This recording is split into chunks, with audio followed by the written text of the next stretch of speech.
And he never hesitated to give the priority to his country.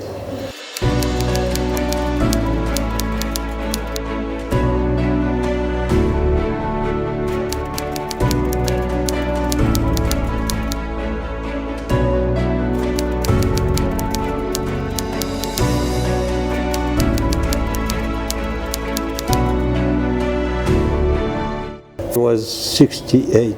After that mountain, yes. I started as a journalist and I came to report from Vietnam. I had been to Vietnam before, but not as a journalist. So at that time I became a correspondent for Le Monde, the French daily paper.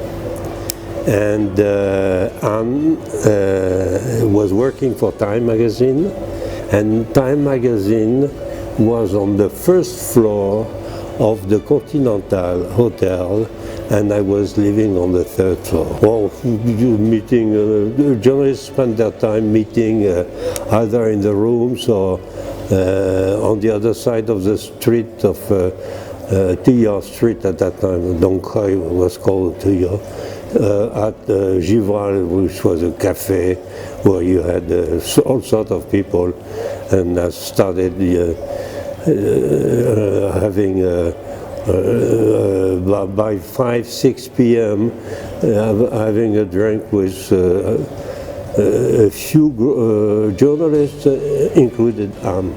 He always had a good story to tell. He was a good storyteller, by the way. He was first, he is clever. He's a good analyst. He understands the situation. Second, he was very well informed. You can believe that, because he had very good sources on both sides. He was the only one in Saigon who had so good sources, the government of South Vietnam, and at the same time he was informed by his colleagues what was going on the other side. So he had very good sources. He had a bright mind. So his analysis was always. The journalists were trying to meet him, to ask him for advice on how he saw the situation and so on and so on. He was quite influential.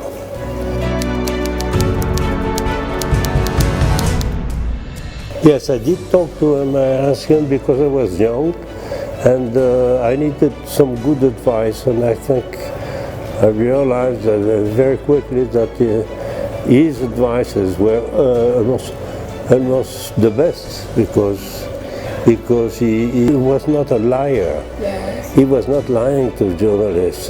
His credibility was very important for him, so that he could do his work as a spy. And he would not write anything which he did not believe was correct. He was not trying to cheat anyone. Never. His credibility was his best cover as a spy.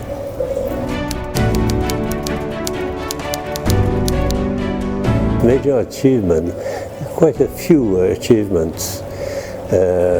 One was his advice to Hanoi after in '74, after the fall of Ban Me Thuot, when the garrison, which was weak garrison in Ban Me Thuot, disappeared because they were attacked. Then Hanoi asked Anne. What was his feeling? Did he think that if there was an attack, would the Americans get involved again? You know that the Americans signed a treaty of peace with Hanoi in January '73. So 2 years later, would the Americans get involved even only their aviation, their airplanes, not troops but airplanes, And his answer to the request of Hanoi was after inquiring about the situation, it was no way. The United States were getting out of the war. To get out of Vietnam, they were still there as advisors, plus the economic aid and so on. But they had quit the war itself, and they were looking at establishing better relations with China. That was after Nixon's trip to Beijing in 1972. So since that change in American policy, change of target since that change, they would not get involved anymore in the war in Vietnam.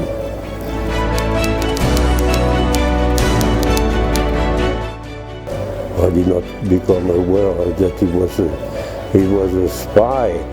I would think at that time that he had some good connections on all sides, but we discovered it when it was announced publicly, but that was after the end of the war. Everybody learned that he was the main spy, political and military spy in South Vietnam.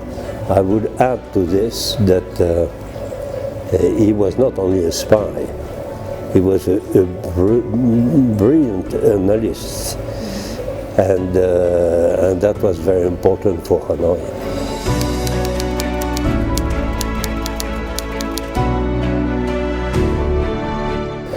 Since '68, I've been taking notes on what Han was telling me, and I started again in '89, taking notes on what he was telling me. After the year 2000, it came the idea that, well, I thought I should write something about such an extraordinary, exceptional guy who was Phạm Xuân Ẩn.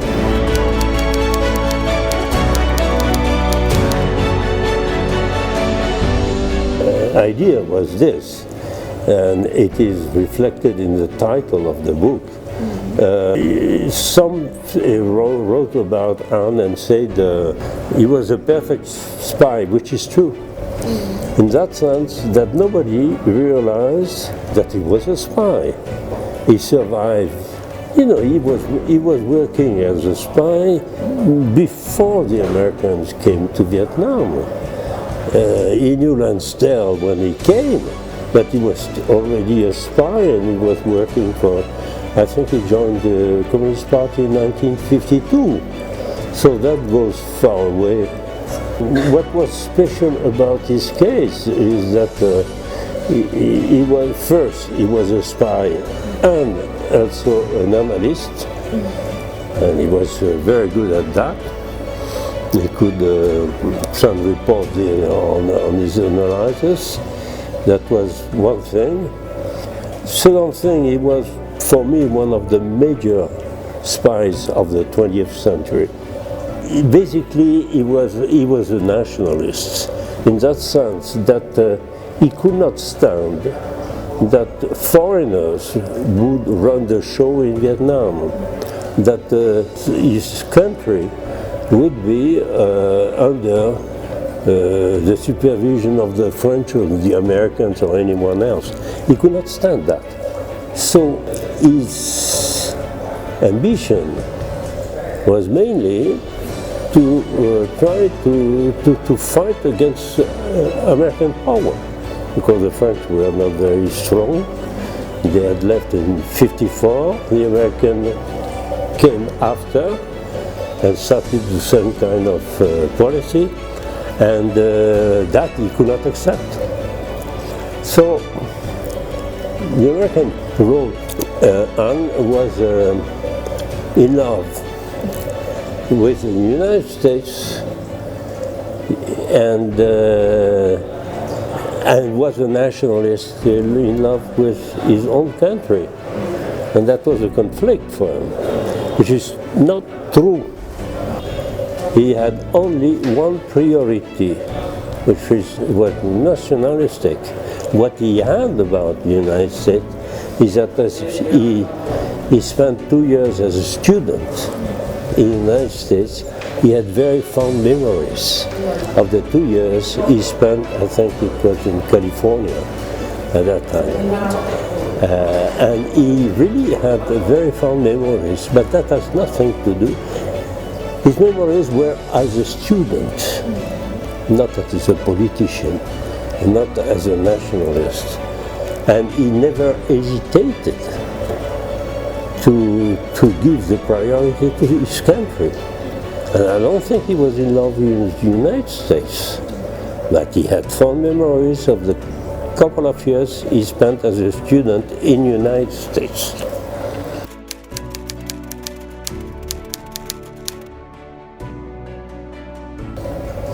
Well, they have a lot of things together. First, a spy has a double life.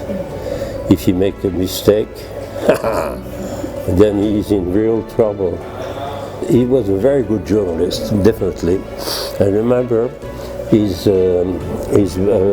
portrait of Back home, Ho Chi Minh, when Ho Chi Minh died in '69 in Time magazine.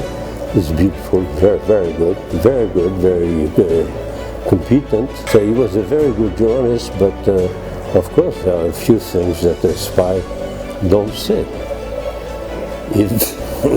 Because they have to protect their spying.